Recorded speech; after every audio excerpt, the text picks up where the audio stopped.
Voilà. Bonsoir à tous. Merci d'être là ce soir pour ce petit webinaire donc, sur les études en Irlande. Je m'appelle Marc. Je suis le directeur de Study Experience que je vous présenterai dans un instant. Et puis, je suis rejoint par Catherine Papin, Bonsoir. euh, voilà, de Griffith College à Dublin. Et donc, voilà, on a la chance d'avoir sa présence ce soir pour nous présenter un petit peu cet établissement, voilà, en deuxième partie, et puis aussi voilà, pour vous éclairer de manière plus générale sur la vie en Irlande, les études en Irlande et tout ça. Voilà, je vais partager mon écran pour démarrer. Hop,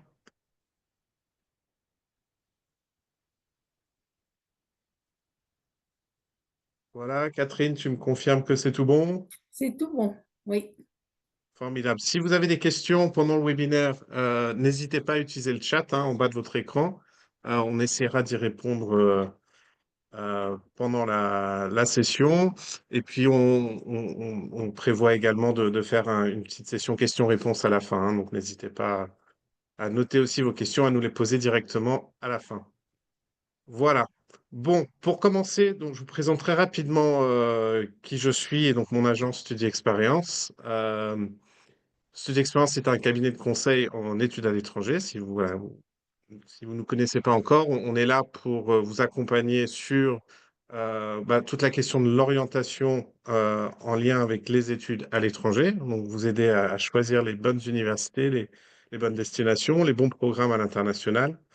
Et puis surtout, nos conseillers sont là pour vous aider à optimiser vos candidatures, en fait, donc pour vous aider à faire les meilleurs dossiers possibles et réaliser toutes les démarches avec le moins de stress possible, en sachant qu'on est là aussi pour vous accompagner dans toutes les démarches administratives qui précèdent le départ. Je pense par exemple au visa ou au logement ou aux questions comme ça qui peuvent parfois aussi être un petit peu stressantes. Donc l'idée, c'est de faciliter tout ce processus-là, de rendre la démarche agréable, moins stressante. Voilà en somme à quoi on sert. Donc si vous avez un projet d'études à l'étranger ou en Irlande spécifiquement, éventuellement, vous pouvez nous contacter et on se fera un plaisir de vous aider dans ce projet-là. Donc, ce soir, qu'est-ce qu'on va aborder? On va parler de l'Irlande, ça tombe bien. On est le lendemain de la Saint Patrick's. Je ne sais pas si certains d'entre vous sont allés boire quelques Guinness dans un pub irlandais à l'occasion de cette fête traditionnelle. Si c'est le cas, peut-être que vous avez évoqué ou réfléchi à la possibilité de vivre là-bas, de passer quelques années à étudier là-bas. Je ne sais pas. En tout cas, peut-être que ce webinaire vous donnera envie de l'envisager. On va vous parler généralement de la destination Irlande, les atouts que cette destination peut avoir, du système universitaire, des conditions d'accès, en sachant qu'on fait vraiment un focus sur la rentrée à venir, donc le septembre 2025. Vous allez voir qu'il y a encore pas mal de possibilités pour cette rentrée à venir. Après, si vous avez un projet plus lointain pour 2026 ou au-delà, on peut également évidemment répondre aux questions que vous vous posez. Euh, et puis, je laisserai la main ensuite à Catherine pour vous présenter spécifiquement son établissement, son université à Dublin qui s'appelle Griffith College. Vous allez voir que c'est un campus vraiment sympa. Et puis voilà, à la fin, on vous permettra de poser toutes les questions que vous avez peut-être dans votre tête. Voilà. Pourquoi l'Irlande aujourd'hui? Il y a plein de raisons en vrai, mais bon, s'il fallait vous donner quelques petites pépites, c'est aujourd'hui devenu un petit peu la destination anglophone la plus abordable finalement pour les étudiants français dans tous les sens du terme. Depuis le Brexit, le Royaume-Uni est devenu plus difficile d'accès pour des raisons financières, aussi pour des raisons administratives, parce que maintenant, enfin, il vous faut un visa ou une autorisation de voyage pour aller au Royaume-Uni. Ce n'est pas le cas en Irlande puisqu'on reste dans l'Union européenne. La devise, c'est l'euro, comme en France.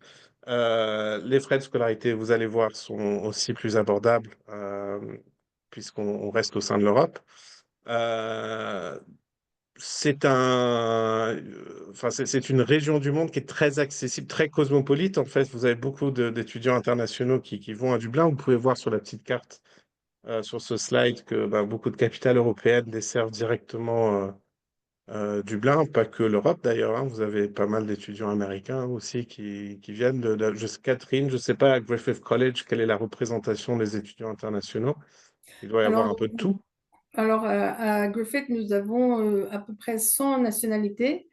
Donc, ça permet d'avoir le monde qui vient à vous plutôt que de courir le monde. C'est très, très intéressant et surtout au niveau, quand vous voulez c'est une expérience multiculturelle. Et quand par exemple, on étudie le business, c'est très, très important parce que évidemment, vous n'allez pas avoir un Chinois ou un Russe ou un Français n'ont pas la même approche du business. Et donc, d'avoir la possibilité dans votre classe d'avoir 5 ou 10 étudiants d'une autre nationalité, ça vous ouvre l'esprit et ça vous permet vraiment d'approcher le business avec une excellente optique. Donc, outre le fait d'être dans un pays anglo-saxon, c'est également cette expérience multiculturelle que je trouve extrêmement intéressante à Griffith. Vraiment. C'est un pays qui est très accueillant aussi, l'Irlande, avec de très beaux paysages voilà, qui font souvent rêver. Une vraie, c'est un pays voilà, celtique, on va dire, avec tout ce folklore qu'on associe à cela. C'est vrai que moi, globalement, dans tous les retours que j'ai pu avoir d'étudiants partis en Irlande, qui sont revenus par la suite, enfin, généralement, ils se sont toujours sentis extrêmement bien accueillis. Les établissements, globalement, que ce soit privés ou publics, sont de taille assez humaine. Ce sont des villes, globalement, même Dublin, je ne trouve pas que Dublin soit une ville démesurément grande. Donc, c'est assez facile de se faire des amis. Les universités, les collèges sont très bons pour vous proposer vous faire sentir enfin, en sécurité avec un bon encadrement. Donc voilà, ça rassure pas mal, je trouve, en tout cas les étudiants et leurs familles, surtout pour un premier départ, par exemple, à l'international.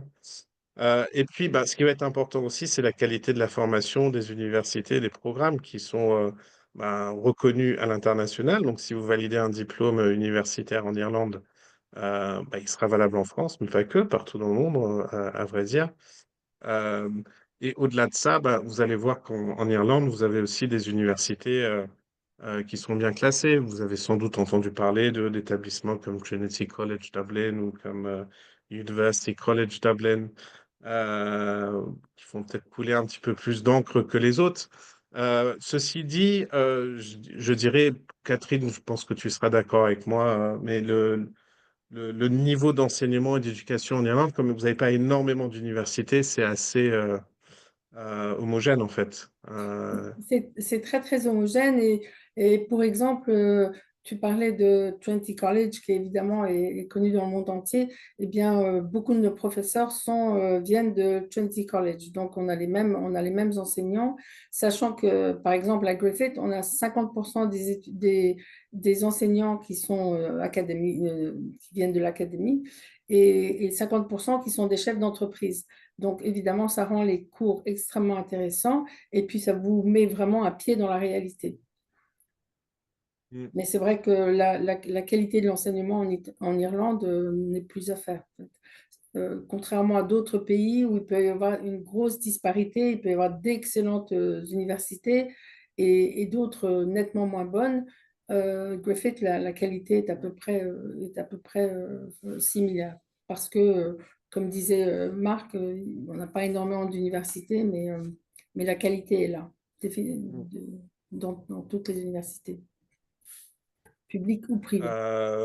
Bah, en Irlande, vous avez aussi énormément de grosses entreprises. Je pense que c'est une destination qui, en termes de débouchés de carrière, est pas inintéressante. Il y a pas mal d'avantages fiscaux actuellement à être domicilié en Irlande, ce qui fait que des mastodontes comme Google, Facebook, TikTok, Microsoft et compagnie bah, ont fait du domicile en Irlande pour leur siège européen.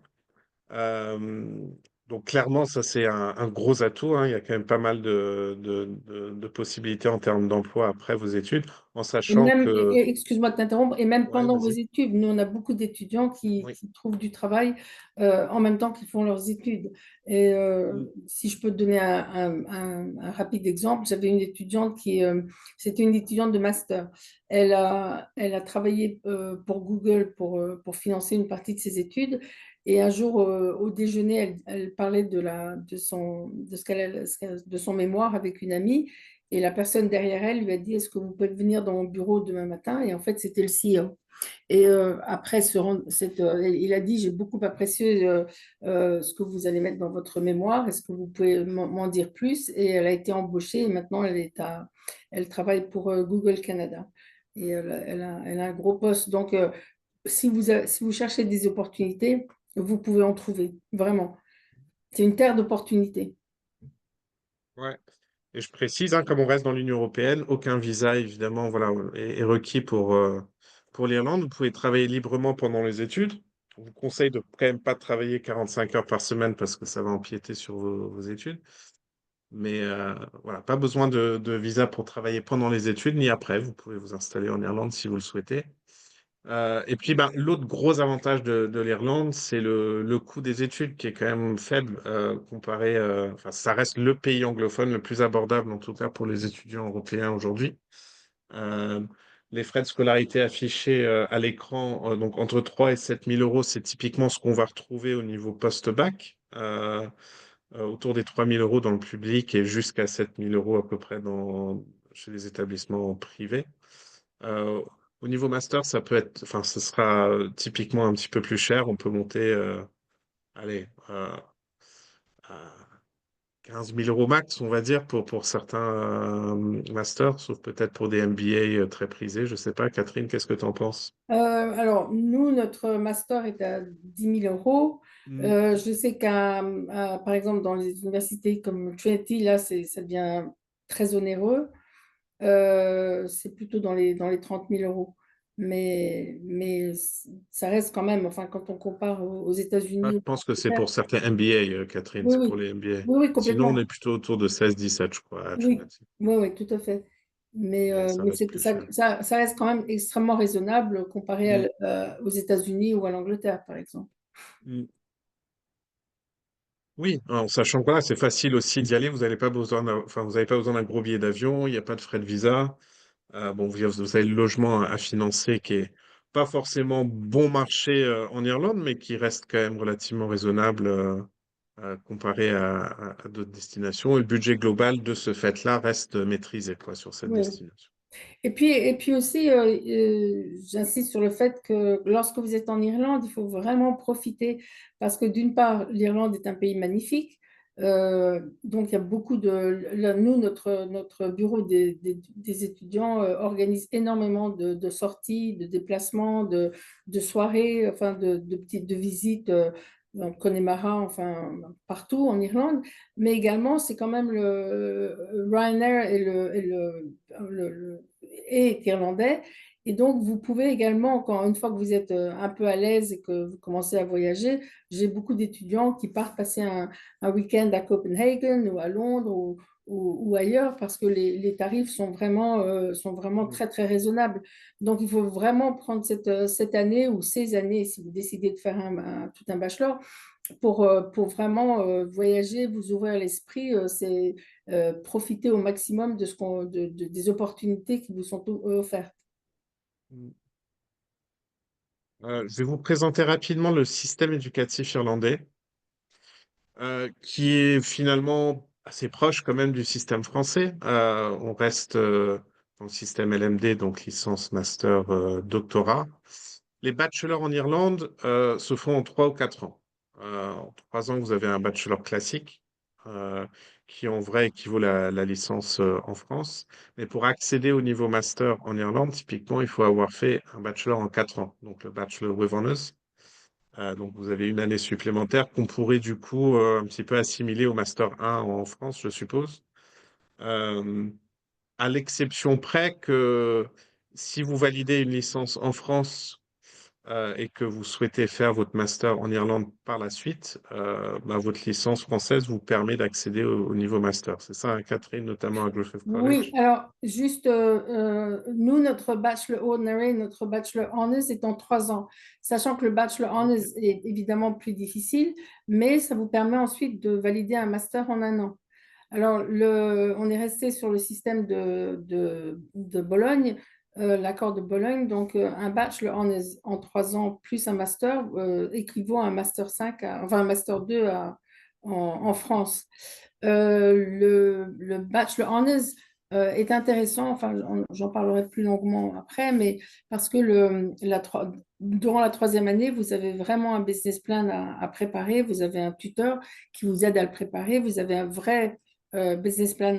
Lorsque vous sortez avec votre bachelor honors, vous pouvez ouvrir votre entreprise, vous avez toutes les cartes en main et toutes les clés pour vraiment réussir dans la vie. Et ça, c'est très important. Alors, les bachelor ordinary, si vous voulez, par exemple, c'est un bachelor qui est moins difficile, mais de toute façon, si continuez sur le master, il vaut mieux attaquer un bachelor honors dès le départ, en fait. Mm. La rentrée en Irlande, comme en France, mois de septembre typiquement. Après, il peut y avoir des rentrées en janvier, c'est le cas à Griffith d'ailleurs, je pense. Tout à Ou fait, pas? oui. Bon, oui. Mais c'est pas le cas partout, mais certains établissements proposent aussi une rentrée en janvier. Ce sont des programmes qui sont relativement flexibles dans leur construction. Ça, c'est assez caractéristique quand même des systèmes anglo-saxons. C'est-à-dire que vous allez pouvoir moduler votre programme au fur et à mesure en fonction des intérêts que vous avez. Vous pouvez les moduler plus ou moins. Alors, soit en choisissant des cours, des spécialités au sein d'un domaine spécifique. Dans certains cas, c'est possible aussi d'aller combiner différents domaines d'études. Je ne sais pas, ce serait peut-être possible de combiner une formation en histoire avec du business, justement, ou de l'informatique, ou quelque chose comme ça. Ça dépend des universités, des programmes, mais c'est souvent possible. Euh, Vous allez avoir, alors typiquement, relativement peu d'heures de cours si je compare en tout cas au système français ou à certains cours en France. Si je prends les écoles prépa françaises où on a 30 heures de cours par semaine, c'est sûr que dans le système irlandais, on sera beaucoup moins. Catherine, je dirais qu'il y a combien d'heures en moyenne par semaine à Griffith College dans un tour des 15? Au niveau bachelor, c'est une vingtaine Ouais, d'heures. une vingtaine d'heures par semaine, ce qui Ouais. est en fait relativement beaucoup. Ouais, tout dépend du bachelor, mais les premières années, oui, c'est une vingtaine d'heures. Ouais. Alors, il faut pas croire que du coup, on travaille pas, hein. Il y a beaucoup de travail personnel à fournir. Exactement. Beaucoup de travail personnel à fournir, seul ou en groupe.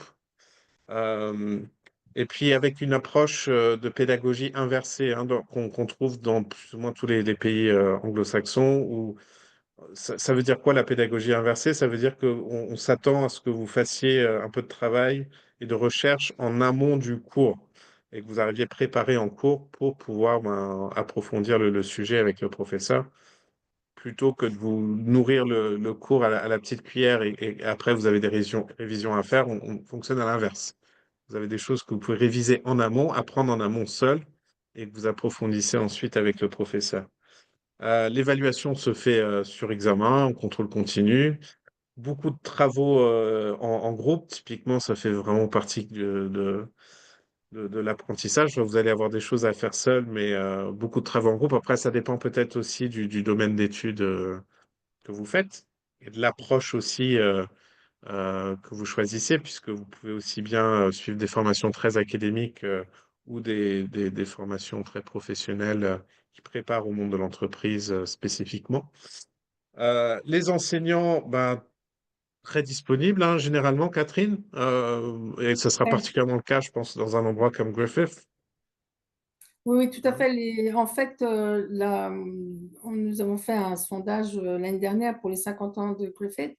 Et il en est ressorti que les étudiants étaient extrêmement reconnaissants de l'accueil Si vous avez un problème, vous pouvez frapper à la porte du bureau international ou même de vos professeurs. Ils ont la politique de la porte ouverte, donc, et ils connaissent tous les étudiants par leur prénom. C'est-à-dire que quand vous êtes en cours avec la directrice de faculté, qui peut être Jackie, vous l'appelez Jackie, elle vous appelle Pierre, Paul ou Jacques. Et si vous avez un problème, vous pouvez tout à fait aller frapper à sa porte et discuter, voir avec elle, que ce soit un problème durant le cours d'incompréhension ou un problème plus personnel. Elle est très, très à l'écoute. Donc ça, c'est un énorme avantage dans l'université. C'est vraiment la gentillesse et l'accueil. Nous avons la même éthique, en fait, que tout au début, Marc disait que il était très à l'écoute des étudiants. Eh bien, vous retrouverez la même écoute chez nous. Alors, si vous avez moins d'heures de cours dans le système anglo-saxon et notamment en Irlande, c'est aussi pour pouvoir intégrer une vie associative, des activités sportives notamment, ou enfin, pour avoir une vie étudiante riche en dehors des cours, en fait. Voilà, ça va être toujours très encouragé sur les campus universitaires. Il y a pas mal d'installations typiquement qui vous sont proposées, des installations sportives. Ou après, vous allez avoir beaucoup de clubs étudiants, on appelle ça des student societies. Je sais pas, moi, vous en avez dans toutes sortes de domaines. Ça peut être par nationalité. Parfois, vous allez avoir le club français des étudiants français. Ça peut être par intérêt. Autour de la culture, de la musique, du cinéma, de la photographie, toutes sortes de choses. Enfin, typiquement, les universités vont proposer plein de clubs étudiants et vont vous inciter vraiment à faire plein de choses en dehors pour développer un petit peu votre réseau personnel et votre futur réseau professionnel aussi. Euh, et pour apprendre la vie, en fait, en fin de compte, puisque quand vous partez à l'université, évidemment, ben, c'est pour creuser, approfondir un sujet académique, mais pas que. C'est pour apprendre voilà, à vivre en autonomie, à s'intégrer dans une culture que vous connaissez peut-être pas encore. Et ça, c'est des qualités derrière qui sont appréciées, notamment dans le monde professionnel. Quand on va chercher à vous recruter, c'est clairement de bonnes choses. Si vous êtes autonome, vous savez prendre des initiatives, que vous êtes courageux dans vos décisions et tout ça, c'est des choses que les employeurs aiment bien. Est-ce que Euh, tu voulais typi- rajouter un point là-dessus, Catherine? Oui, Oui, vas-y. typiquement, ce qu'on appelle le Student Union, qui est donc le bureau des étudiants, organise énormément de choses pendant la semaine, pendant les week-ends, etc. Mais lorsque vous arrivez, nous avons 3 jours d'intégration. Ça s'appelle the Inductions Week. Et Induction, alors on va vous présenter l'université, on va vous dire où aller quand vous avez un problème, on va vous expliquer comment avoir votre PPS number, qui est votre numéro de sécurité sociale. On va également vous expliquer comment ouvrir un compte bancaire si vous souhaitez ouvrir un compte bancaire. Et il y aura une soirée organisée pour que vous rencontriez les autres étudiants. Donc, on fait vraiment tout pour que vous soyez à l'aise. Surtout, on sait bien que la première fois, lorsque vous quittez, c'est toujours un peu impressionnant. Vous arrivez de l'école où on vous dit d'aller dans telle salle de cours, de faire ci, de faire ça, etc. Et là, vous êtes entre guillemets dans un milieu universitaire et donc nous on vous aide vraiment à passer le cap et à vous sentir à l'aise dès la première semaine.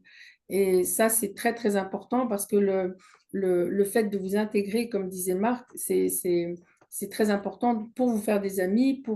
Et moi, ce que je conseille toujours aux étudiants français, c'est éviter d'aller vous agglutiner avec les autres étudiants français, essayer d'aller vers les autres pour vraiment que cette année ou ces années soient des années d'immersion et pour vous faire le plus d'amis possible. J'ai un étudiant qui est devenu très ami avec un étudiant thaïlandais et à la fin de leur bachelor, ils sont partis en Thaïlande monter leur propre entreprise. Donc, ce sont vraiment des opportunités extraordinaires qui s'offrent à vous et il faut vraiment en prendre conscience et en profiter au maximum, profiter de toutes les opportunités qui s'offrent à vous. En Irlande, vous allez avoir trois types d'établissements, hein, grossièrement, au niveau supérieur. Vous avez les universités publiques, donc, dont font partie typiquement Trinity College Dublin, que tout le monde connaît, ou voilà, University College Dublin et compagnie. Donc ça, c'est les universités, on va dire, plus traditionnelles, beaucoup plus académiques dans leur approche. Elles vont mettre beaucoup l'accent sur la recherche. Euh, donc voilà, selon le profil, le type de formation en tout cas que vous recherchez dans ces établissements-là, bah, c'est ce qui va s'apparenter, je suppose, le plus aux universités françaises ou dans certains cas aux grandes écoles d'ingé ou au système des prépas. Ou, voilà, c'est dans les universités publiques que vous allez trouver ce genre de choses-là. Vous avez les instituts de technologie qui eux aussi sont publics mais qui vont vous apporter des formations un petit peu plus pratiques dans l'approche. Moins de recherche cette fois-ci, là, on va mettre plus l'accent sur la pratique et l'insertion professionnelle. Et puis, vous avez un troisième type d'établissement, ce sont les écoles privées, dont fait partie plutôt Griffith College. Euh, où là, vous allez souvent trouver des formations très ciblées, un petit peu entre les deux. En fait, à vrai dire, Catherine, des choses parfois un petit peu plus académiques, d'autres plus professionnelles, selon le projet de l'étudiant. Mais je pense surtout dans le privé, vous allez quand même trouver un encadrement plus, quoi. Donc Et, et voilà. juste, nous sommes en fait une université privée. La différence entre l'université publique et l'université ou école privée, c'est que les universités publiques ont l'autorisation de donner leur propre diplôme. Donc, quand vous vous avez un master ou un bachelor, ce sera le bachelor de Trinity College. Et en revanche, nous, en tant qu'université privée, notre diplôme est un diplôme d'État, donc délivré par le gouvernement irlandais. C'est QQI qui délivre nos diplômes. Voilà, mais comme je vous disais au départ, au début, nous avons 50% des enseignants qui viennent en général de Trinity College ou d'autres universités publiques, et les 50 autres pourcents sont des chefs d'entreprise. Alors on peut avoir le CEO de Google ou de Samsung ou de LinkedIn, enfin, qui viennent donner des cours. Voilà, donc c'est vrai que ça vous met vraiment ça vous aide à comprendre si vous êtes vous avez un cours de marketing donné par le CEO de Google, ça vous met vraiment, il peut prendre des exemples probants, des exemples qui sont vraiment dans la réalité et ça aide à comprendre et ça aide à s'intéresser au programme. Mais vous avez également le côté académique qui est également excellent. Top, top, top. Alors, une fois qu'on a donc compris un petit peu ce système éducatif irlandais, je dirais pour rentrer dans le détail après des différentes universités, des programmes, hein, ça c'est des choses à voir, je suppose, au cas par cas, en fonction du profil que vous avez, de votre dossier et tout ça. Si vous vouliez faire un tour d'horizon des différentes options ouvertes en Irlande en 2025 ou au-delà, c'est quelque chose typiquement que font les conseillers de Study Experience, ça, pour le coup. Donc, de vous aider à vous aiguiller vraiment en fonction de votre profil académique, de votre budget, de votre projet professionnel par la suite, de vos préférences en termes d'encadrement ou d'environnement. Voilà, c'est des choses derrière sur lesquelles on peut plus vous appuyer si besoin.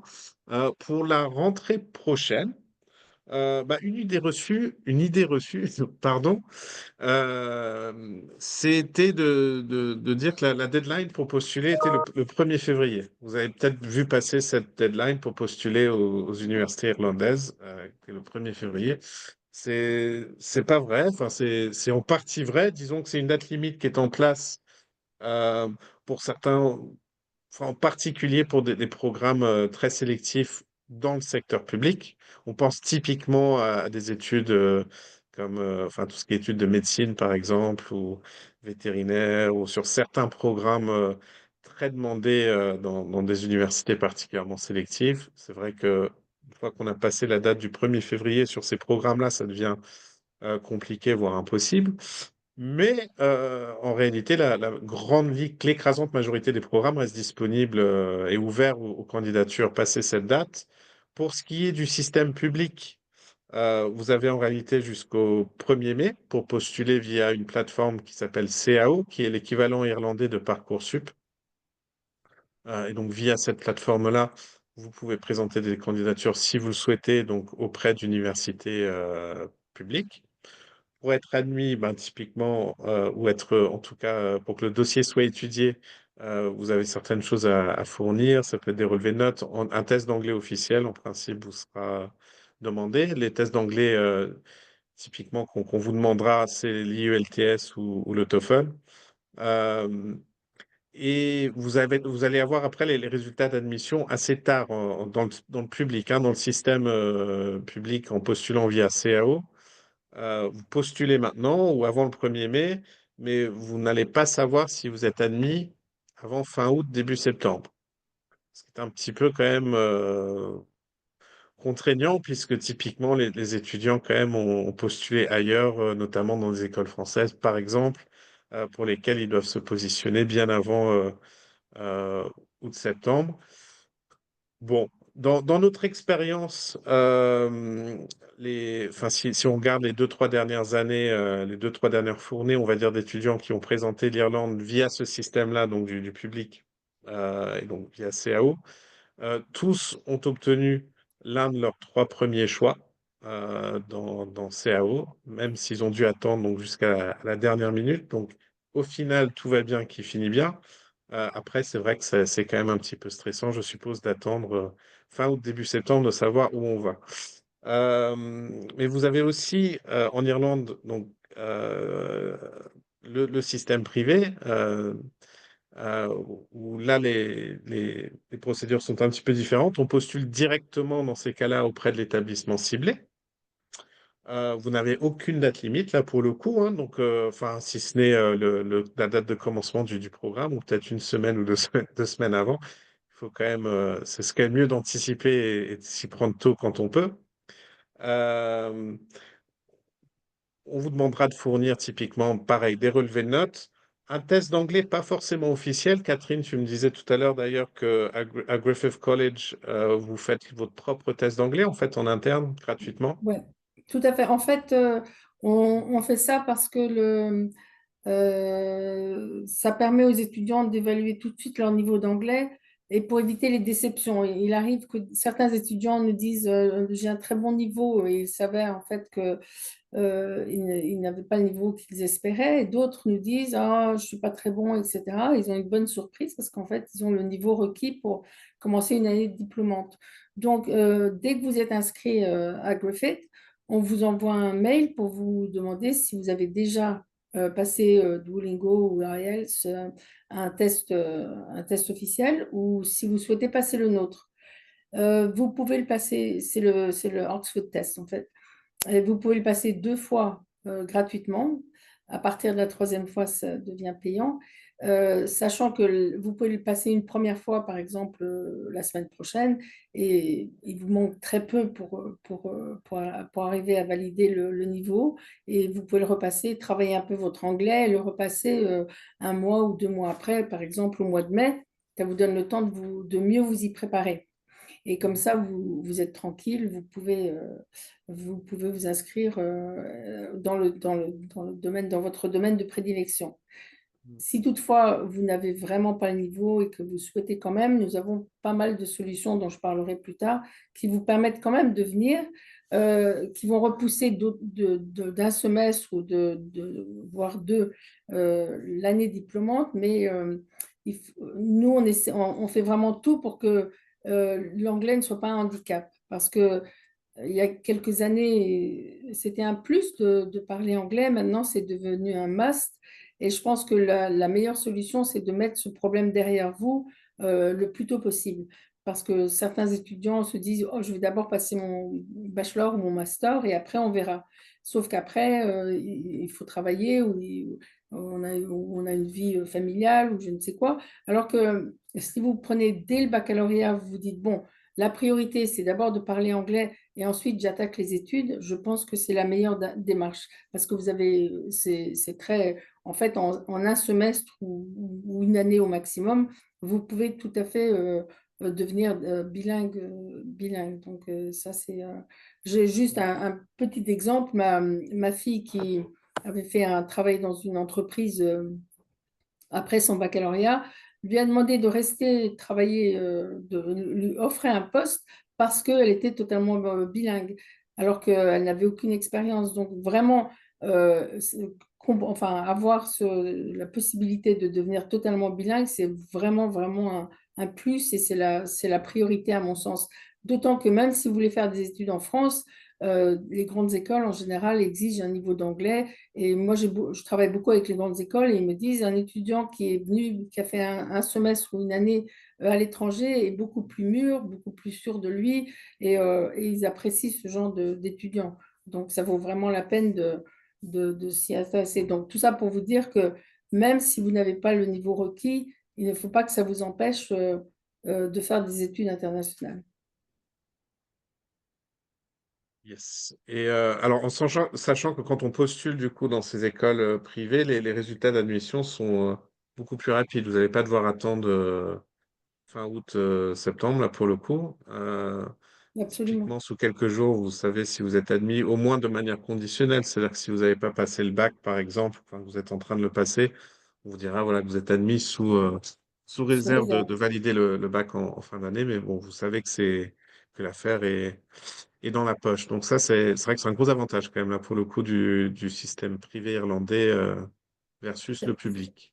Ça vous permet de prendre une chambre, etc., de ne pas stresser parce que c'est très difficile lorsque vous avez vos résultats à la fin du mois d'août ou début septembre.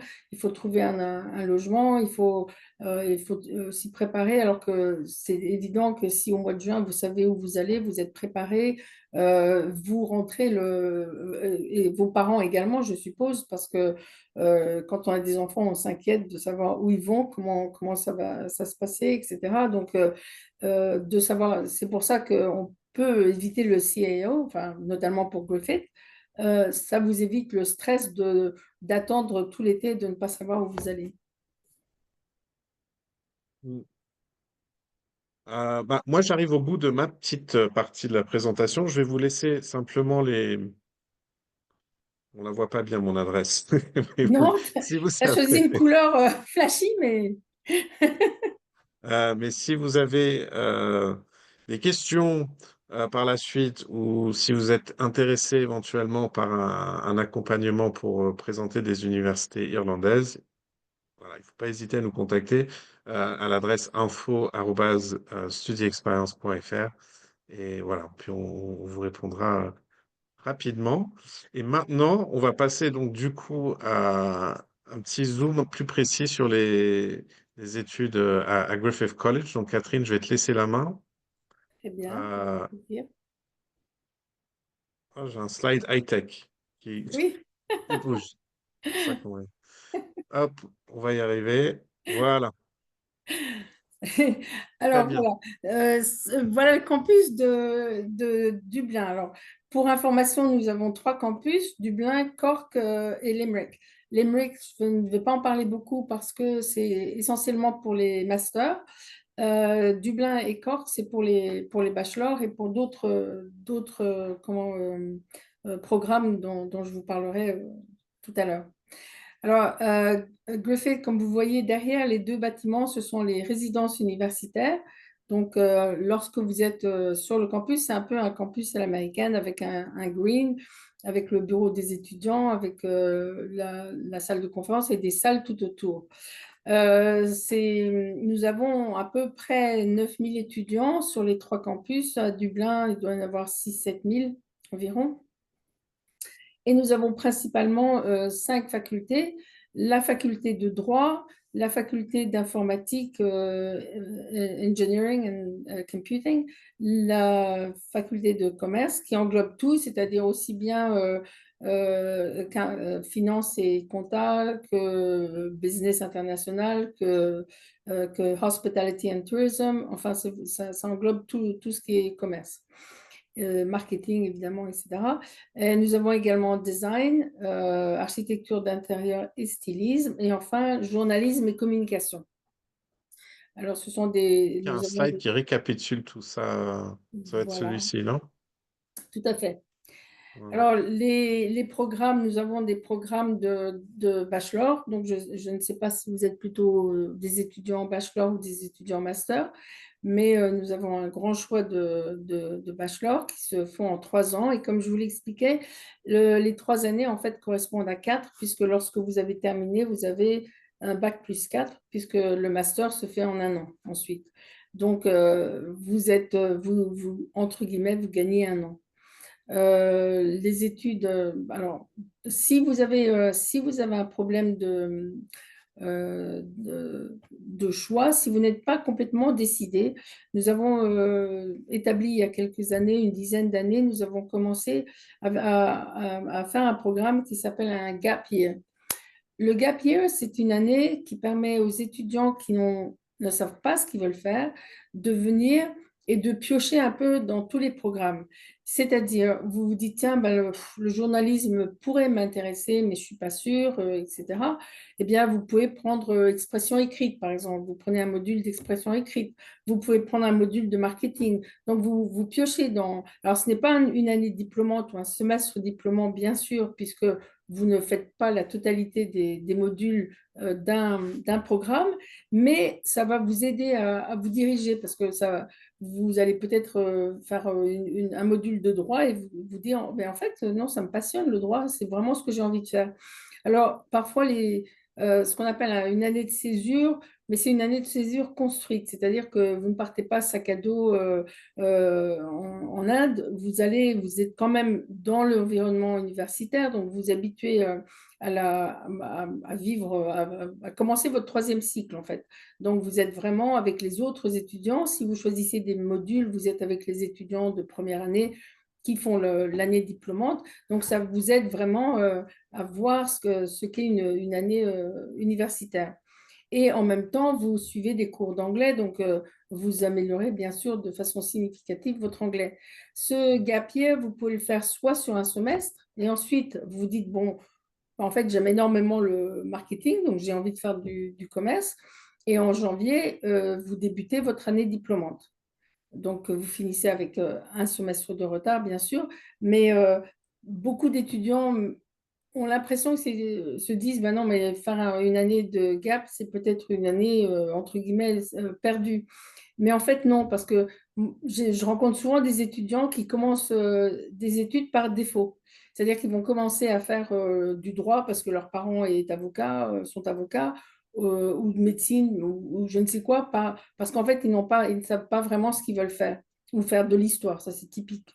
Et puis, après les vacances de la Toussaint, ils se rendent compte que ce n'est pas du tout leur voie et en fait, ils vont perdre le reste de l'année parce que, ils vont commencer autre chose, mais ils ne peuvent pas commencer tout de suite. Donc, en fait, si vous êtes bachelier, vous n'avez vraiment aucune idée, plutôt que de vous torturer l'esprit ou de commencer quelque chose qui, au final, ne va pas vous plaire, faire une année de gap, c'est extrêmement intéressant parce que vous allez améliorer votre anglais, ça va vous aider à choisir vraiment votre carrière. Et puis, 6 mois ou une année dans une vie, ce n'est pas grand-chose.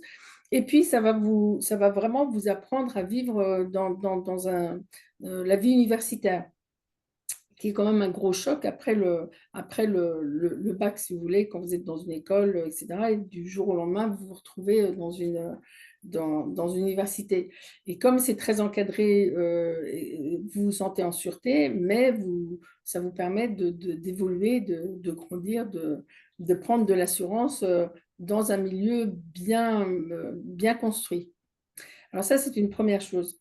Ce que nous faisons également, c'est... Et j'ajouterais peut-être, Catherine, pardon de t'interrompre, mais c'est vrai que la GAPIer telle que vous la proposez, enfin, depuis le Brexit, en fait, c'est devenu impossible de faire des programmes comme ça au Royaume-Uni, non diplômants, d'avoir le visa pour. Avant, il y avait quand même une demande assez forte là-dessus. Donc aujourd'hui, si vous voulez faire une année de césure anglophone en Europe, bah, il y a que l'Irlande enfin, ce qui est quand même une belle destination, c'est pas par défaut. À ma connaissance, en tout cas, enfin, c'est vraiment Griffith qui est un peu pionnier et leader là-dessus. C'est vrai qu'on envoie quelques étudiants chaque année sur ce programme-là qui sont vraiment contents. Ouais. Mm. Et puis, il y a un autre programme. Alors, ça, c'est pour les étudiants qui n'ont pas le niveau d'anglais. Alors, il ne faut pas un niveau très, très fort, mais quand on fait un gap year, on va suivre les modules, enfin les matières comme les étudiants qui font un bachelor, donc il faut quand même un minimum d'anglais pour être à l'aise, parce qu'autrement, vous allez être découragé dès la première, dès le premier, vous allez peut-être tenir 15 jours et puis vous allez vous décourager. Alors, on a également ce qu'on appelle un foundation year. Le foundation year, ça reprend, alors vous avez de l'anglais intensif, bien sûr, et ça reprend des matières telles que le business ou informatique, vous avez ou sciences ou engineering and technology, et ça dure une année également, mais on accepte des étudiants qui ont un niveau très moyen, voire faible en anglais. L'avantage également du Foundation Year, c'est que si jamais vous ratez votre baccalauréat et que vous ne souhaitez pas le refaire, le Foundation Year vous autorise à entrer en université si bien sûr vous finissez tout le programme et que vous réussissez. Donc, ça a deux avantages, c'est d'améliorer votre anglais, de suivre, de faire de business, etc. Et d'avoir un diplôme qui vous permette de suivre en Irlande, bien sûr, je précise, pas en France, mais de reprendre vos études universitaires. Si vous avez raté votre baccalauréat, mais que vous voulez quand même rentrer en université. Alors ça, ce sont les deux programmes qui sont un petit peu en dehors du programme, des programmes universitaires classiques. J'ai une question pour toi, Catherine, d'ailleurs, à ce sujet, d'un étudiant qui demande si, alors je te dis sa question, est-il possible durant ma gap year de faire un semestre en computer science à Griffith College? Bien sûr, Voilà. Et donc, oui, ce bien. serait peut-être plus la foundation dans ces cas-là, non? Dans ces cas-là, ou la Non, gap year? alors si tout dépend, s'il a envie de continuer en faisant après comment dirais-je, vraiment des études d'informatique, il vaut mieux qu'il reste sur les matières informatiques, c'est-à-dire il peut choisir, mais s'il a un bon niveau d'anglais et qu'il est sûr c'est ce qu'il veut faire, s'il choisit toutes les matières dans la même faculté, il vaut presque mieux qu'il s'inscrive dans une année diplômante parce que si jamais ça lui plaît, il peut continuer, il va valider son année. Alors que s'il prend les mêmes le gap year, c'est pour des étudiants qui veulent vraiment un peu papillonner, qui vont prendre un module en informatique, un module en journalisme, un module en business. Si un étudiant prend tous les modules dans la même faculté, autant commencer la première année de diplômant, Oui, de à s'en mon servir sens. comme césure. Comme césure. Voilà. On n'est pas Parce que engagé sur les 3 ans, on peut s'arrêter au bout de... bien sûr, ah ben non, rien ne l'oblige, mais au moins il aura ses crédits ECTS, il peut les emmener dans son sac à dos, les ramener en France ou les emmener ailleurs. À partir du moment où il a validé ses crédits, ils sont valables partout. Donc, moi, je pense que c'est mieux. Si en revanche, il a envie d'essayer différents modules dans différentes facultés, alors non, là, il vaut mieux qu'il fasse un gap year. Donc voilà. Alors, enfin, pour des étudiants qui ont presque le niveau et qui veulent faire une année diplômante, on leur propose de venir passer tout l'été.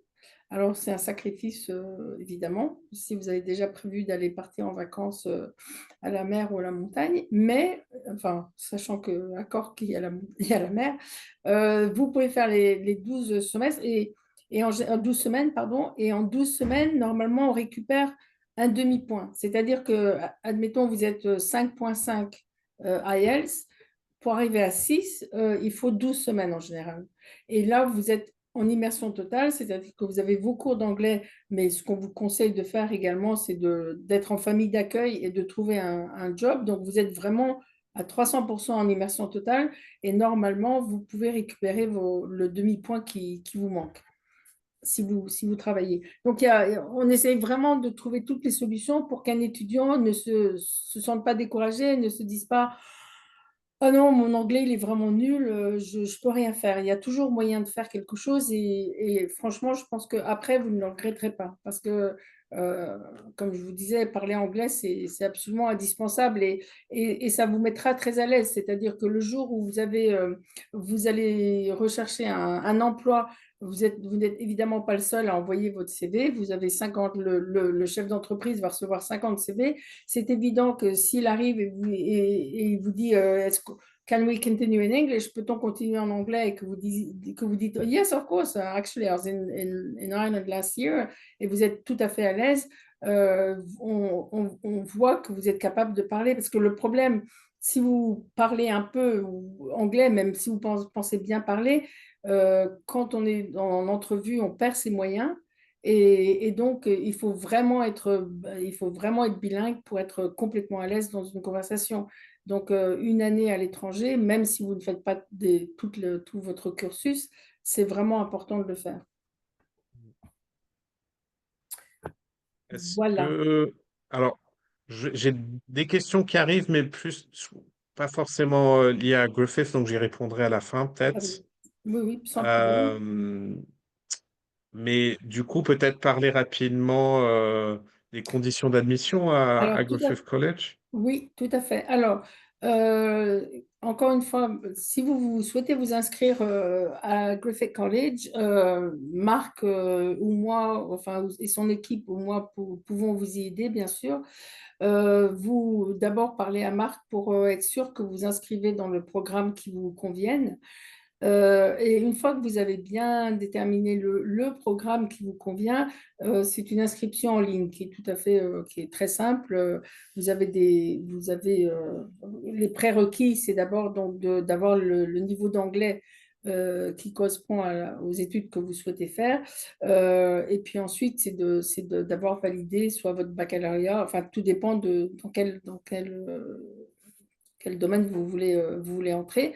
Mais ça, Marc vous y aidera ou je vous y aiderai, il n'y a Au aucun Griffith, problème. généralement, il faut avoir validé le bac, c'est ça? Il y a pas, Tout, il y a sauf, est-ce qu'il y a des notes particulières?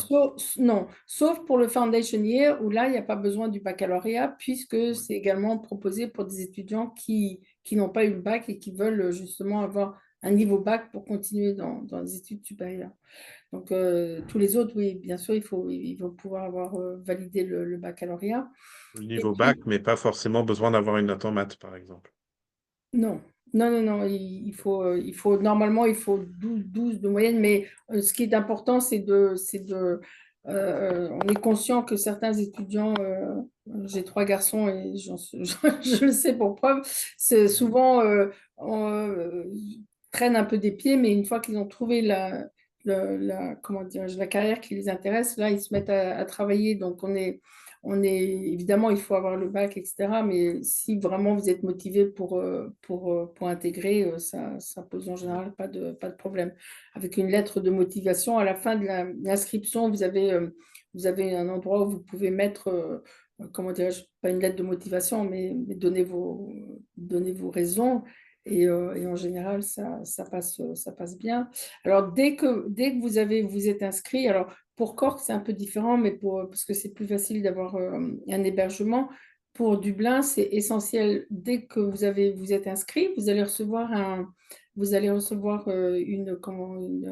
numéro d'étudiant qui vous permet ensuite de vous inscrire pour l'hébergement. J'ai oublié de le mettre, mais l'hébergement, enfin, on vous le dira, c'est www.ghr.ie. Et là, vous pouvez choisir des chambres seules, des chambres doubles. Enfin, voilà, vous choisissez la chambre qui vous convient. Sachant que si par malheur vous ratiez votre baccalauréat, évidemment, si vous avez des frais engagés, ils vous sont remboursés. Parce qu'on vous demande assez rapidement de régler au moins le premier semestre, parce que à partir de jusqu'à mai, pardon, l'hébergement est réservé pour les étudiants de Griffith, mais à partir du mois de juin, on l'ouvre à tous les autres étudiants. Et donc là, tous les étudiants de UCD ou de Trinité ont tendance à venir sur notre campus. Donc, mais vous avez priorité en tant qu'étudiant de Griffith, vous avez priorité jusqu'au début juin. Et, euh, et donc, d'ailleurs, je ne sais pas si c'est encore d'actualité, mais sur le site de l'ambassade française, on disait n'allez pas étudier en Irlande parce que c'est impossible de trouver des hébergements à Dublin. Nous avons notre propre campus et notre propre résidence universitaire, donc vous êtes tranquille. Voilà. Mais sachant que dès que vous inscrivez à Griffith, il faut également vous inscrire pour votre hébergement. Catherine, pour les moins de Oui. 18 ans, c'est accessible, hein, Griffith? C'est accessible pour certains programmes. Par exemple, le Foundation Year, on peut le passer jusqu'à à partir de 16 ans. Ok. Mais après, pour les années diplômantes, il La faut. question, c'est j'ai un an d'avance, est-ce que je peux aller au Griffith College à 17 ans? Alors, tout dépend de la date d'anniversaire, c'est bête, mais s'il a 17 ans, il pourra y aller pour le Foundation Year. Il ne pourra pas aller pour un autre programme. Ok. C'est Euh, Vous acceptez le bac STMG? bien sûr, oui, oui. Bon, voilà. Et puis, alors après, il y a des questions relatives au coût de tout ça. Donc, je suppose des frais de scolarité, peut-être les coûts du logement. Je crois Alors, que tu avais une. les frais de scolarité, l'année de bachelor, l'année de gap year, sont à 6 000 euros avec 250 euros de frais d'inscription.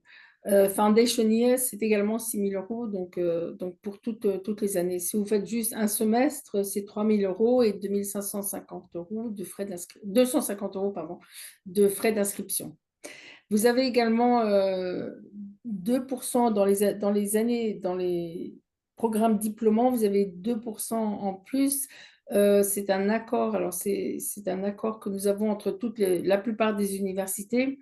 Pour le cas où demain Griffith brûle ou je sais pas, quelque chose épouvantable arrive, vous êtes garanti de continuer vos études dans une autre université de Dublin.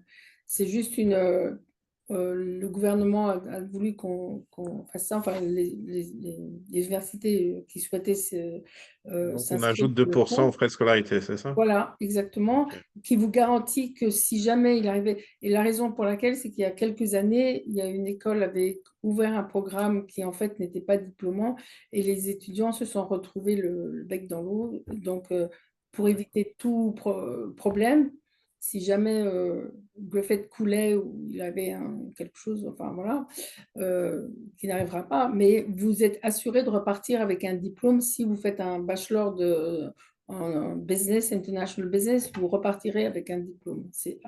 Voilà. C'est une D'accord. sécurité. Et pour le logement, Catherine, qu'est-ce que ça donne les frais, Alors, à pour peu le près? logement, les frais, c'est à peu près dans les mêmes prix. Alors, tout dépend si vous prenez une chambre seule ou si vous prenez une chambre double, mais ça doit être dans les 6 000 euros l'année, 6 000 7 000 euros l'année également. Une chambre seule, ça double en fait. Ça Mm. doit être, c'est dans les 10 000 15 000 euros, je C'est crois. cher le logement à Dublin, hein. Ça, il faut le C'est- garder en tête. Je pense que c'est plutôt Oui, un bon plan enfin, les chambres partagées. Je crois que tous mes étudiants dans l'histoire de, de Griffith College, ils ont tous pris la chambre partagée oui, oui, qui oui. ressemble du coup. C'est quand même des chambres sympas, Oui, hein, oui, oui. Non, c'est très mais il faut sympa partager. et puis ça vous permet il faut éviter d'être avec un ou une autre française. Il faut vraiment. Alors moi, je sais que par exemple, j'ai des étudiantes qui veulent continuer à parler espagnol, donc ils demandent à être avec un étudiant. Vous avez le droit. On vous demande tout un questionnaire lorsque vous inscrivez pour la résidence. Avec quel genre d'étudiant vous souhaitez, quel est votre régime alimentaire, enfin des tas de choses pour que vous soyez vraiment à l'aise avec votre colocataire, celui qui partage la chambre avec vous. Et si vraiment vous souhaitez changer parce qu'il y a un problème, vous pouvez changer également, mais ça arrive rarement. Top, top, Catherine. Alors, comme je te disais, j'ai des questions plus générales. Je ne sais pas, est-ce qu'il y avait d'autres points que tu voulais Je absolument pense aborder? que non, non, non, On a si couvert alors pas mal de terrain. non, non, non, si vous avez des questions plus précises sur le Griffith, vous pouvez m'envoyer un mail. Je ne sais pas si Ah, je vais le faire afficher. Je je te crois que j'ai arrêté remercie. le partage d'écran, mais je vais le ou, remettre. ou Hop. même m'appeler ou si vos parents ont des questions ou si vous avez des questions, je serais ravie d'y répondre. Vous m'envoyez un mail ou, voilà, ou vous m'appelez et je répondrai avec grand plaisir à vos questions. Voilà, donc Voilà, catherine.papin@griffith.ie. voilà. Voilà. Alors, donc, du coup, Des questions plus générales. Alors, une quand même non, qui est adressée à Griffith College. Je pense que c'est comme tout à l'heure, j'ai parlé de la pédagogie inversée et une étudiante qui voudrait savoir euh, s'il existe des modules d'e-learning dans le cadre de Donc, je suppose pouvoir préparer des cours en suivant des modules en ligne, je suppose. Je suppose que c'est ça qu'elle a en tête. Je ne sais pas. J'imagine que les étudiants doivent avoir accès à une plateforme en ligne, non? Bien sûr, oui, oui. Ouais. Où ils ont accès, du coup, je Ah oui, suppose, à oui, leurs non, bien cours. sûr. Oui, oui. Non, non, ils sont Euh, prêts. Et puis, on a une bibliothèque qui est très, très fournie. Et oui, oui, tout est ouais. en ligne, en fait. Après, voilà, vous pouvez aller à la bibliothèque. Bien Je sûr. sais pas si les gens font ça encore aujourd'hui, aller ouvrir un livre. Mais Oui, il y a une bibliothèque virtuelle, entre guillemets, mais il y a une une bibliothèque vraie bibliothèque bibliothèque. Ouais. également. C'est également l'avantage de vivre sur le campus, parce que c'est vrai qu'on a beaucoup d'études, c'est agréable d'aller travailler dans la bibliothèque parce que voilà, c'est calme, c'est reposant. Les étudiants aiment beaucoup s'y retrouver. Voilà. Et le Mm. Student Union également, les étudiants aiment beaucoup y aller parce que il y a des tables de ping-pong, enfin, il y a plein de choses. Et vraiment, ils organisent énormément de choses. Donc, alors, comme dit l'expression, the Irish, they play hard, they work hard. Ils s'amusent, ils aiment beaucoup s'amuser. Mais ils bossent beaucoup aussi. Et l'avantage quand vous serez à Dublin, si vous y allez, vous allez vous rendre compte si vous travaillez, c'est que 60% des chefs d'entreprise ont moins de 30 ans. Donc, c'est toujours intéressant et c'est une ville qui est très dynamique. Et donc, on a envie de bosser. Enfin, quand on est avec des jeunes qui ont 10 ans de plus que vous, ça donne, c'est vraiment ça vous donne envie de bosser, ça vous donne envie de réussir. Et je trouve que on le sent bien dans l'esprit des étudiants parce que quand ils vont travailler dans les entreprises comme ça, ça donne il y a une espèce d'ambiance à Dublin. Et puis pour revenir à ce que disait Marc au début, c'est vrai que moi j'ai eu des enfants qui ont étudié à Londres et d'autres à Dublin, mais c'est vrai que honnêtement, quand ma fille qui était à Londres ne m'appelait pas, je paniquais parce que je me disais, mon Dieu, il va lui arriver quelque chose, etc. Quand à Dublin, ma petite dernière ne m'appelait pas, je savais que c'est parce que elle n'avait pas besoin d'une rallonge d'un champ de poche. Mais je ne m'inquiétais pas parce que c'est une ville qui est très sûre et voilà, on peut tout faire à pied. Et c'est bon, il y a 4 millions d'habitants, mais c'est même pas, non, j'ai dit 2 millions, je crois. Je pense pas Donc que ce soit 4 millions. Ouais. c'est une toute petite, comment dire, une capitale. Donc ça a les avantages de la capitale, mais n'a pas n'a pas les inconvénients. Mm. Voilà, j'ai des questions un petit peu plus générales, notamment donc l'une en lien avec la sélectivité des grosses universités comme Trinity ou UCD. Euh, alors, bah, pour vous expliquer le processus de sélection, quand on passe via CAO, il n'y a pas vraiment d'étude de dossier euh, subjective qui est faite, en fait, si vous voulez. En réalité, c'est un algorithme qui va assigner des places aux étudiants en fonction de leurs résultats finaux, donc leurs résultats au bac. C'est pour ça d'ailleurs que les places sont attribuées si tard, donc fin août typiquement, parce que les étudiants irlandais vont avoir leurs résultats beaucoup plus tardivement, donc courant août, comparé aux Français qui les ont en juillet en fait. Donc on attend d'avoir toutes les notes finales des étudiants, et puis en fonction de leurs résultats, ben, on va les attribuer automatiquement dans l'un de leurs vœux. Et donc, si Trinity College, c'est le premier vœu, ça va dépendre largement de la concurrence cette année-là, à vrai dire. Alors, on a quand même une certaine visibilité là-dessus parce qu'on sait dire, par exemple, quel a été le moins bon étudiant admis l'année précédente dans tel programme à Trinity College, par exemple. On peut vous dire, ben voilà, le moins bon cette année-là à rentrer en relations internationales avait 18 de moyenne ou l'équivalent. ça permet quand même d'avoir un bon indicateur du niveau qui serait requis. Mais effectivement, pour les très grosses universités irlandaises comme Trinity College, sur la plupart de leurs programmes, il faut vraiment des notes très élevées au baccalauréat. Donc, en réalité, c'est vrai qu'il n'y a pas tant d'étudiants que ça qui arrivent à atteindre ces notes-là, mais d'où l'intérêt de postuler. Vous pouvez postuler à 10 établissements, hein, dans le public, quand vous faites un dossier CAO. Donc, il faut vraiment hiérarchiser les vœux pour être admis, ou faire un dossier aussi dans les établissements privés comme Griffith.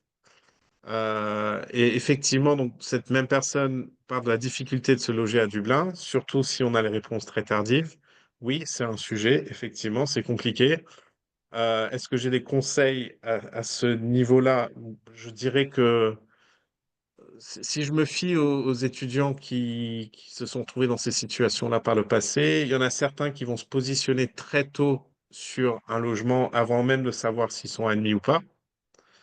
C'est un risque. Ils prennent mais qui est mesuré. Enfin, finalement, enfin, ils vont parfois devoir payer un mois de loyer ou quelque chose comme ça pour bloquer le logement.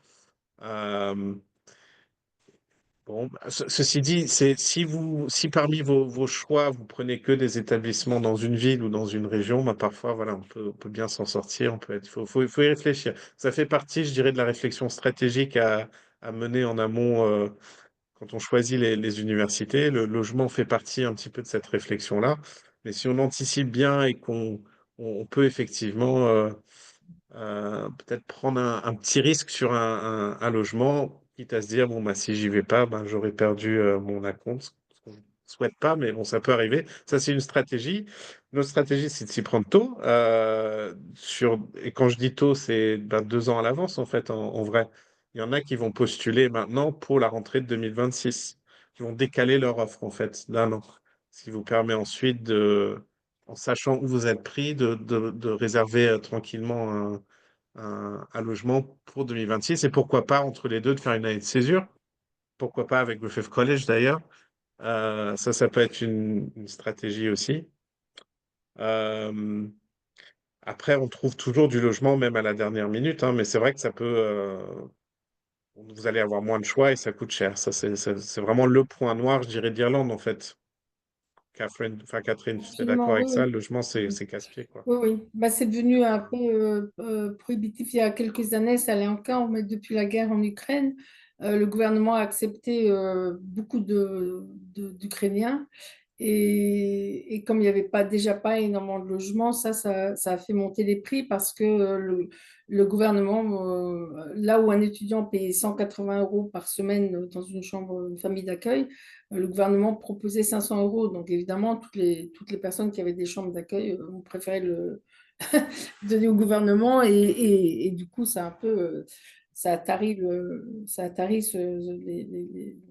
cette possibilité-là. Mais bon, je crois que ce problème-là précède même ça, hein, puisque, enfin, il n'y a pas assez d'infrastructures, en fait. Oui, oui, Problème complètement. Et puis, pas et assez puis de par confiance. exemple, pour ne prendre qu'un exemple encore, Google a pris, je crois, ils ont embauché 10 000 personnes la même année, donc ils ont tout raflé. Donc, il y a beaucoup d'entreprises qui payent pour leurs employés et qui prennent tout. Et évidemment, eux ne sont pas gênés par les fins de mois, donc ils font monter les prix, forcément. Mm, ouais.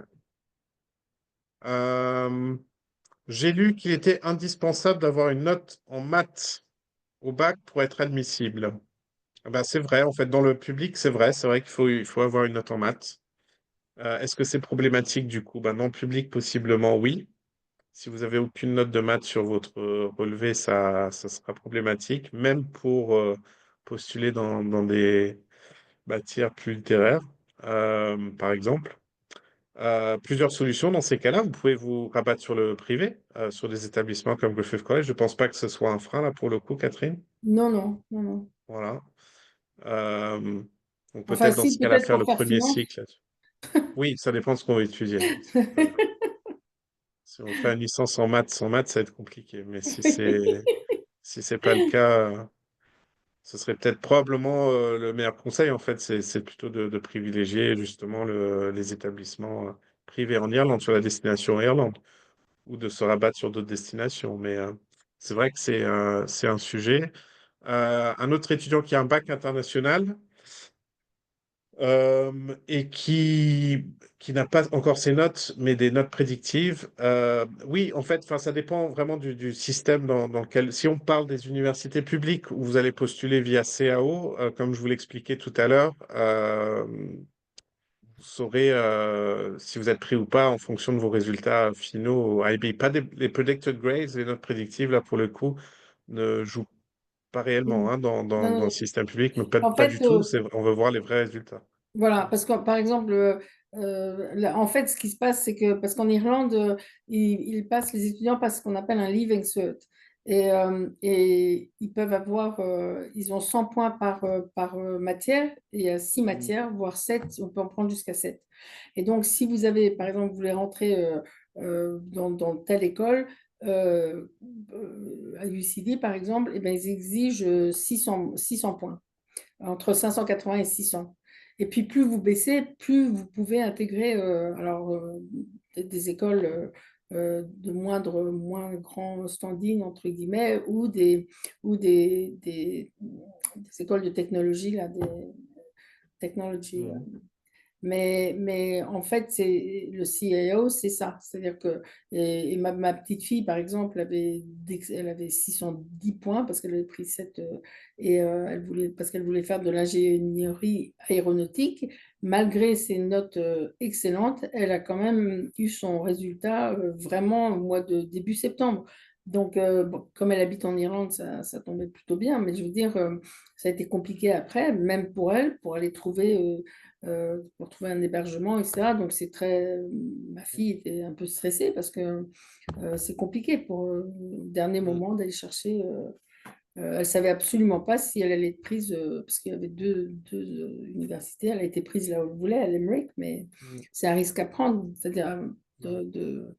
elle a eu En le choix. parlant de ce risque, justement, la prochaine question, c'est voilà, si un étudiant ne se positionne pas en France en juin et n'est pas sélectionné sur CAO, que se passe-t-il? Euh, eh Il bien, sera, il se rabattre sur. il sera. Alors, en vrai, enfin, pour répondre, ceci dit, nous jusqu'ici, c'est pas arrivé encore qu'un étudiant se retrouve bredouille sur CAO. C'est pas encore arrivé. J'imagine que ça peut techniquement arriver. Mais bon, jusqu'ici, nous, on n'a pas eu cette situation-là, donc ce qui doit quand même rassurer un petit peu.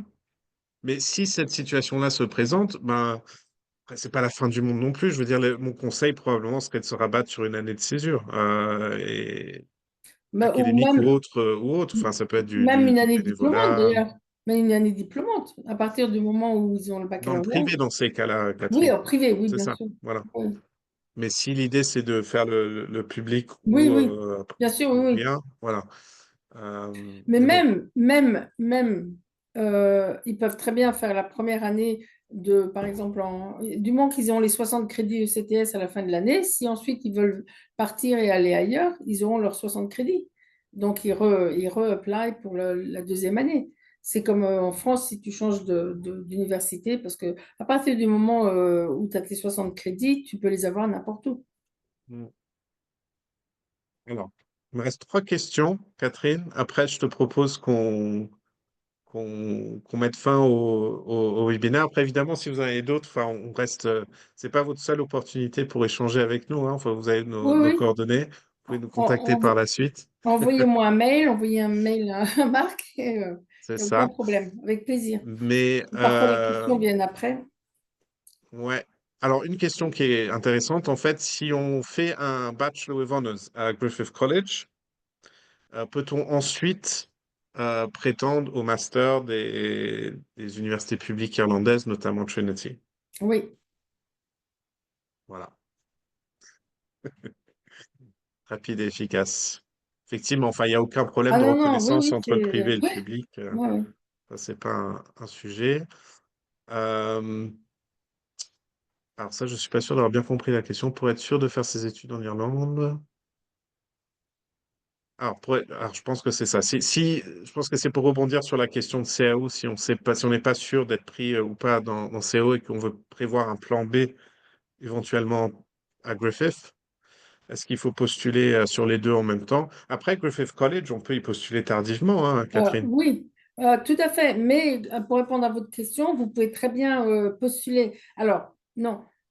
Si par exemple vous postulez par le CAO, vous mettez Griffith College sur le CAO, nous, on n'a pas le droit Ah oui. de vous intégrer avant que vous n'ayez la réponse du CAO. Donc, si vous voulez vous inscrire à Griffith pour être sûr d'avoir un endroit où aller, il faut pas mettre Griffith dans la liste CAO.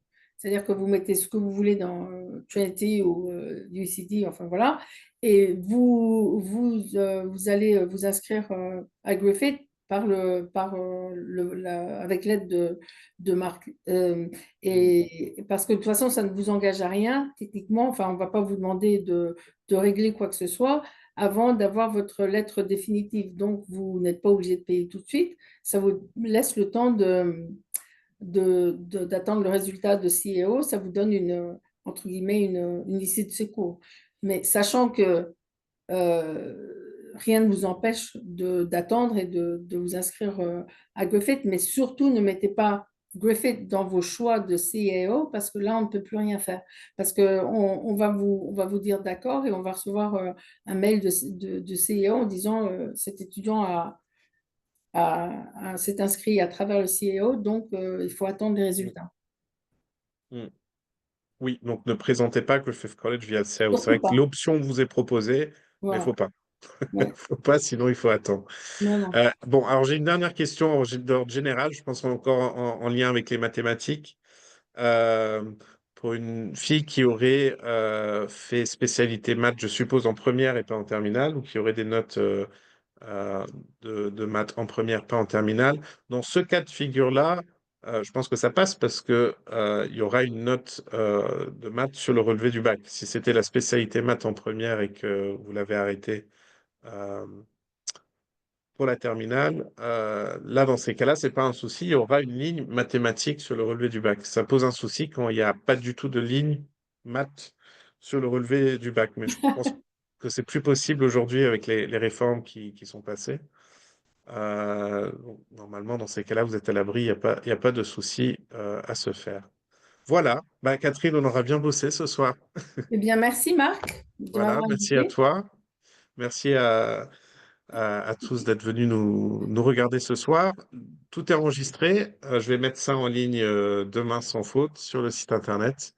Et si vous avez des questions, ben voilà, encore une fois, n'hésitez pas à nous contacter, soit via le site de StudieExpérience, donc www.studieexperience.fr, via notre adresse mail info@studieexperience.fr. Vous pouvez contacter aussi Catherine.